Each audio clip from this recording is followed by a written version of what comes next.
Hi friends, എല്ലാവർക്കും സുഖമാണല്ലോ. എല്ലാവർക്കും സുഖം വിശ്വസിക്കുന്നു. ഇനി വന്നിരിക്കുന്നതേ നമുക്ക് സിമ്പിൾ ആയിട്ട് അറിയാത്തവർക്ക് വേഗം ചെയ്യാൻ പറ്റുന്ന ഒരു മീൻ ഫ്രൈ ആണ് കേട്ടോ. സിമ്പിൾ ആയിട്ട് വലിയ മസാലകളൊന്നുമില്ല, സിമ്പിൾ ആയിട്ട് നമുക്കൊരു മീൻ ഫ്രൈ ഉണ്ടാക്കാം. അപ്പൊ നമുക്കത് എങ്ങനെ ഉണ്ടാക്കുന്നതെന്ന് നോക്കാം. അതിനു മുമ്പായിട്ട് എന്റെ കൂട്ടുകാർ ആദ്യമായിട്ടാണ് എന്റെ വീഡിയോ ചാനൽ കാണുന്നതെന്നുണ്ടെങ്കിൽ പ്ലീസ് എല്ലാവരും ചാനൽ സബ്സ്ക്രൈബ് ചെയ്യണം കേട്ടോ.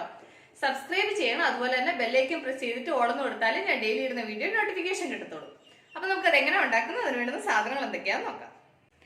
അതിനുവേണ്ടി ഞാനൊരു 4 കഷ്ണം അയില എടുത്തിട്ടുണ്ട് കേട്ടോ. കൂടുതൽ സാധനങ്ങളൊന്നും ചേർക്കുന്നില്ല, സിമ്പിളായിട്ടുള്ള മസാലകൾ അതിനകത്ത് ചേർക്കുന്നത്. അപ്പോൾ അതിന് എന്തൊക്കെയാണ് വേണ്ടതെന്നുള്ളത് നമുക്ക് നോക്കാം.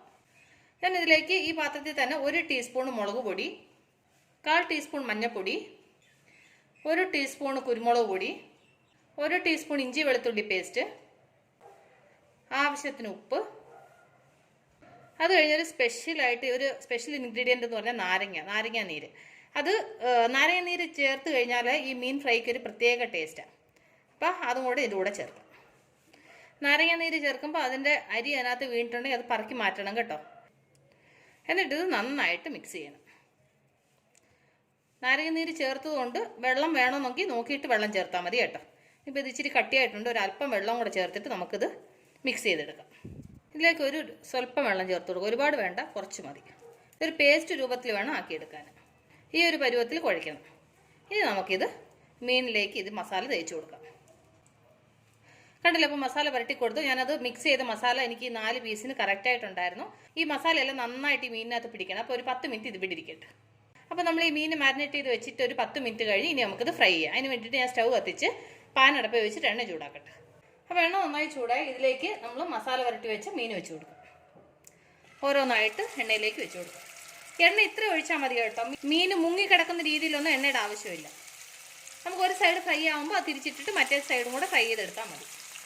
ഇനി നമുക്കിതൊന്ന് അടച്ച് വെക്കാം. അടച്ച് വെച്ചിട്ട് ഒരു മീഡിയം ഫ്ലെയിമിൽ ഇത് വേവിക്കാം. അപ്പോൾ ഇത് വിടുന്നൊന്ന് ഫ്രൈ ആവട്ടെ. അപ്പോൾ അതിൻ്റെ ഒരു സൈഡ് ഫ്രൈ ആയോ നോക്കാം. ഒരുപാട് കരിയാതെ തിരിച്ചു മറിച്ചിട്ട് ഫ്രൈ ചെയ്യണം കേട്ടോ. ഇനി നമുക്കിതൊന്ന് തിരിച്ചിട്ട് കൊടുക്കാം. അപ്പോൾ തിരിച്ചിട്ട് കൊടുത്തു. ഇനി ആ സൈഡ് കൂടെ നന്നായിട്ടൊന്ന് ഫ്രൈ ആവട്ടെ. ഇനി ഇത് അടച്ചു വെക്കേണ്ട ആവശ്യമില്ല. കാരണം വെച്ച് കഴിഞ്ഞാൽ ഒരു സൈഡ് ഫ്രൈ ആയിട്ട് അത് മീൻ നന്നായിട്ട് വെന്തിട്ടുണ്ട്. അപ്പോൾ ഇനി ആ ഒരു സൈഡും കൂടെ നന്നായിട്ട് ഫ്രൈ ആയാൽ മതി. അപ്പോൾ അത് നന്നായിട്ടൊന്ന് ഫ്രൈ ആവും. അപ്പോൾ മീനിൻ്റെ ആ സൈഡൂടെ ഫ്രൈ ആയോ എന്ന് നോക്കാം.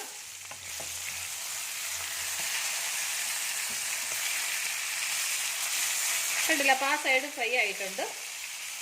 ഇനി നമുക്കിതിലേക്ക് ലാസ്റ്റ് എന്താ ചേർക്കണമെന്നറിയാമോ? കുറച്ച് കറിവേപ്പില. ഇത് കറിവേപ്പില ലാസ്റ്റ് ചേർത്താൽ ഭയങ്കര ടേസ്റ്റാണ്. ആ കറിവേപ്പിലയുടെ മണമൊക്കെ നല്ലൊരു ടേസ്റ്റാണ്. ഇനി നമുക്ക് സ്റ്റൗ ഓഫ് ചെയ്യാം.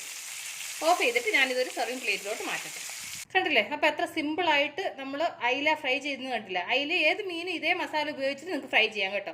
നല്ല ടേസ്റ്റാണ്. നമുക്ക് സിമ്പിളായിട്ട് ചെയ്യാൻ പറ്റുകയും ചെയ്യും. അറിയാത്തവർക്കൊക്കെ ഈസി ആയിട്ട് ചെയ്യാൻ പറ്റുന്ന ഒരു മീൻ ഫ്രൈ ആയിട്ടോ. അപ്പോൾ എൻ്റെ കൂട്ടുകാർക്ക് ഞാൻ നിങ്ങളുമായിട്ട് ഷെയർ ചെയ്ത റെസിപ്പി നിങ്ങൾക്ക് എല്ലാവർക്കും ഇഷ്ടപ്പെട്ടാണെന്ന് വിശ്വസിക്കുന്നു.